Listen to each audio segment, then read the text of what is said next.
Le mariage est assis sur deux éléments. Le premier élément sur lequel le mariage est assis, c'est la confiance. Le premier élément, c'est la confiance. Entre le marié, il doit régner la confiance dès le premier jour. Comment vient la confiance? La confiance vient par la vérité.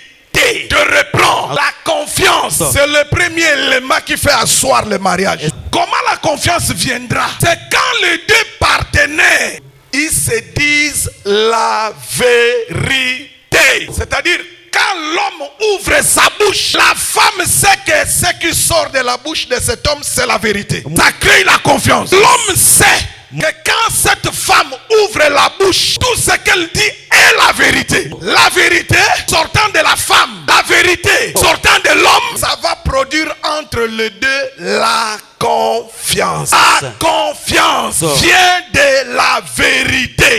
Et la vérité, elle doit se manifester dès le premier jour de la rencontre.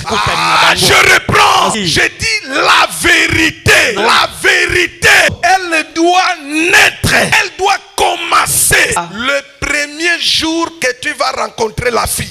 Ce qui sortira de ta bouche, c'est la vérité. Ce qui va sortir de sa bouche ce jour-là, c'est la vérité.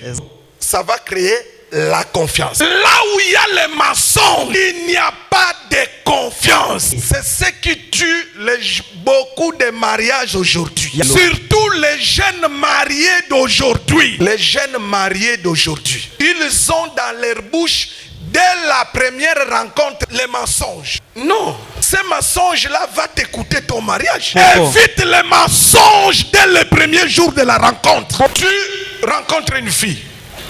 Tu lui dis ton nom, tu lui dis ton travail. Si tu ne travailles pas, dis-lui je ne travaille pas. Si tu as déjà 2 enfants, quelque part, tu lui dis j'ai 2 enfants. Elle sait que l'homme qui est devant moi ne travaille pas, a déjà 2 enfants. Si elle doit prendre la décision, c'est en tenant compte de ces éléments. Mais toi, tu rencontres une fille, tu ne lui dis pas que tu as 2 fils. Avant, vous vous mariez, c'est alors qu'elle apprend que tu as 2 fils avant le mariage, en dehors du mariage. Écoutez-moi très bien. Je dis bien, écoutez-moi très bien ce que je vais vous dire. Tout mariage fondé sur les mensonges, on t'a menti, tu as accepté. Tu ne savais pas qu'il est en train de te mentir. Tu arrives dans la maison du mariage, tu découvres que ce qu'il t'avait dit, il t'avait menti. Si tu veux prendre la décision de rompre, fais-le. Dieu ne va pas te condamner. Je répète, Dieu ne va pas te condamner. Lorsque la parole dit que personne ne sépare, c'est que Dieu a quoi? A joint. Bon, les mariages fondés sur les mensonges, Dieu a joint? Non. Je vous pose la question.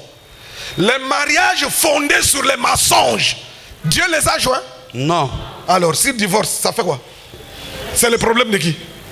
De celui qui a menti. Est-ce que Dieu est dedans? Non.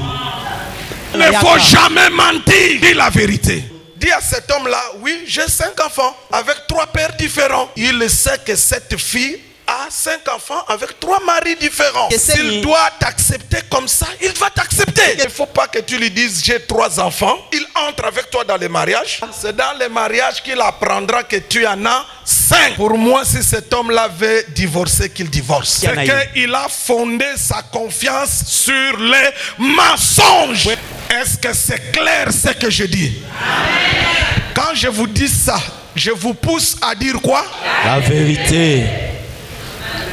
Pourquoi? Parce que la vérité produit quoi? La confiance. La vérité produit quoi? Et la confiance fait asseoir le mariage.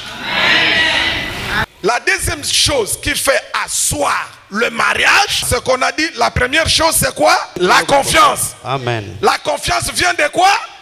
De la vérité. Maintenant, le deuxième élément qui fait asseoir le mariage, c'est la paix. C'est la paix. C'est la paix. S'il n'y a pas la paix, tu tu vas faire ça dans ces mariages-là. Tu peux avoir de l'argent, tu peux avoir tout ce que tu veux, mais s'il n'y a pas la paix, tu feras ça dans un tel mariage. C'est pourquoi, mes frères et sœurs, faites attention avec vos vies. Quand vous êtes pendant le fiançailles, pour terminer, vérifiez ces deux choses. La confiance qui vient de la vérité et puis la paix. S'il y a ces deux choses, mariez-vous, vous serez heureux.